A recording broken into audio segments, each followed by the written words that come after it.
Hello, everyone, and welcome back to the DY Guy Plus Raw Law Unfiltered. I hope you all are having a fantastic Wednesday, hump day. I wanted to just real quick do a very brief, short, sweet, to the point video.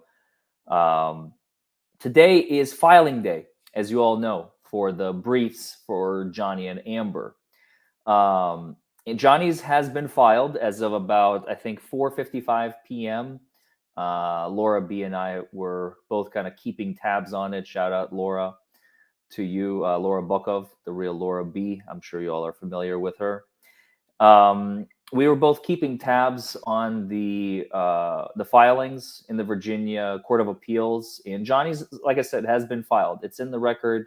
Laura tried to get a copy from the court of clerk, but unfortunately they already left for the day.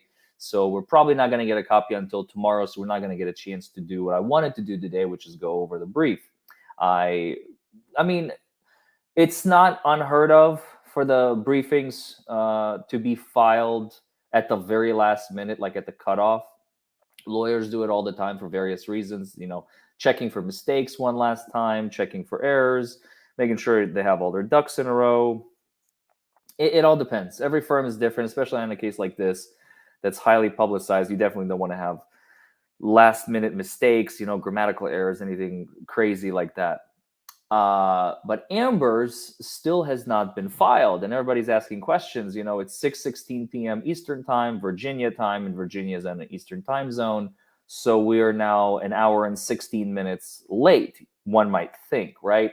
Well, I tweeted about this, and like I said, people had some questions, so I just want to quickly address them. Basically, here's what the rule says. Rule 1:7 of the Virginia Supreme Court rules applies to filings of the Virginia Supreme Court and Court of Appeals filings, and a little bit of district rules as well. But primarily, of course, we're concerned with the Court of Appeals here. And what does it say?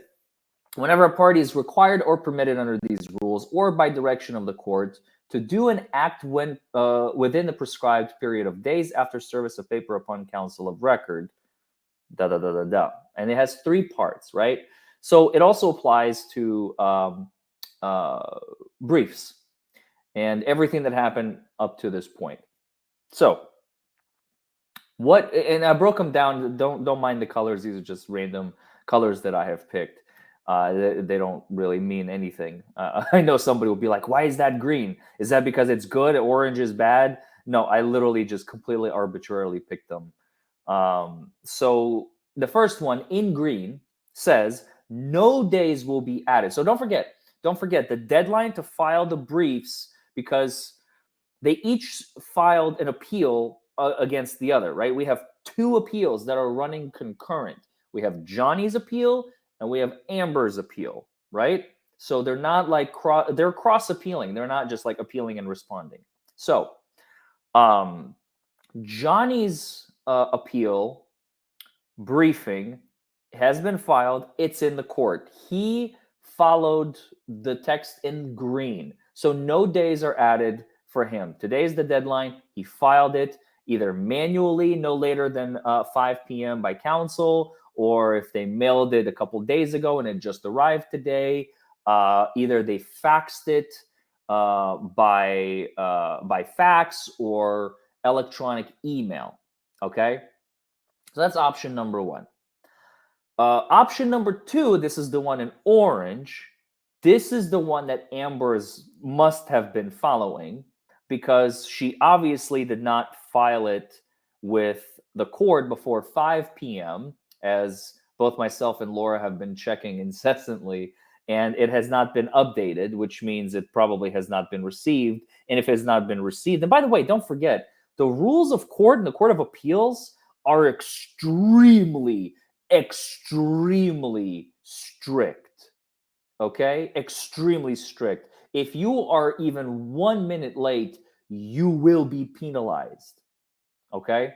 Courts of appeals are very unforgiving, because their rules of procedure must be followed to the T. And every appellate lawyer, even trial lawyer, knows this if they ever end up on appeal, because the rules are extremely rigid and they must be followed to the T. There are certain variations on the theme. Like they will relax it sometimes, especially if you ask ahead of time for relief. But if you don't ask for relief ahead of time, you will suffer the consequences as severe as getting your appeal entirely dismissed. But of course, this is not what's happening here. Amber is probably going under 1:7b. 1 day will be added to the prescribed time if the paper is served by one of two ways: placing the paper in the hands of a commercial delivery service before midnight tonight for next day delivery. So it'll be delivered tomorrow by 5 p.m. essentially, or completion of the following after 5 p.m. but before midnight. So they have two windows, right? They have the window up to 5 p.m. and then there's the window 5 p.m. to midnight, the day of. So manual delivery by counsel, again, physically delivering it, just like in option A. Delivery by courier or commercial delivery service making same-day delivery. Also transmission by fax or by email. So you can do email after hours, basically is what this rule is saying. Thank you very much, Andrea Taylor, for the super chat, as well as Fayux. I'm not sure how to pronounce that. Few. Thank you very much. Yeah.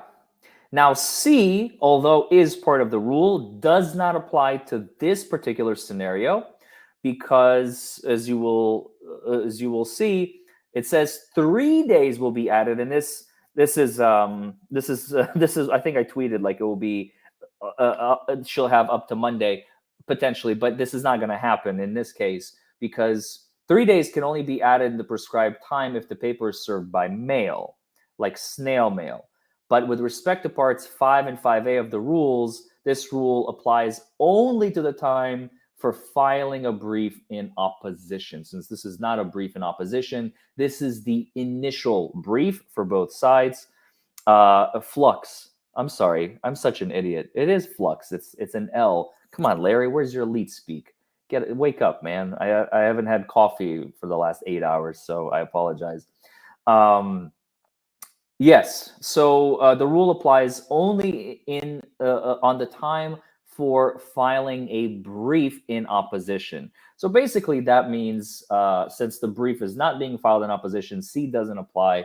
So we only have A and B. A is already out the window for Amber. John, you filed within the A period, and B will apply for Amber. So her and her lawyers have until essentially midnight tonight to deliver it by email or by fax, or they have until tomorrow afternoon by 5 p.m. for it to be delivered, next day delivery through UPS, FedEx, or I wouldn't rely on USPS, UPS, FedEx, or any of those other DHL, whichever courier is your fancy. So you don't get any extra time to type it up, really, other than maybe a few hours before midnight. But if it's not submitted by midnight, I mean, the ultimate punishment is, of course, a dismissal of the appeal. I know for a fact, I mean, it would be the most gruesome result that you could possibly, I mean, that's pure malpractice, is to just missing the deadline and getting your appeal dismissed. So I highly, highly doubt on such a publicized case this is going to happen. But you never know. You never know. Don't call it until the fat lady sings, right? As they say. So I appreciate you joining me. I just wanted to make a quick video. People have been asking lots of questions, and I just figured one quick video is going to make it simple. Everybody understands, hopefully, now. And I will see you all tomorrow, hopefully, to be going over both Johnny and Amber's brief. We're going to start with Johnny's because that one is hopefully going to be available. Shout out to you again, Laura. Hopefully you'll be able to help me get my hands on it, my greasy little hands on it, so we can read it together. And yeah, I'll see you all tomorrow. Bye for now.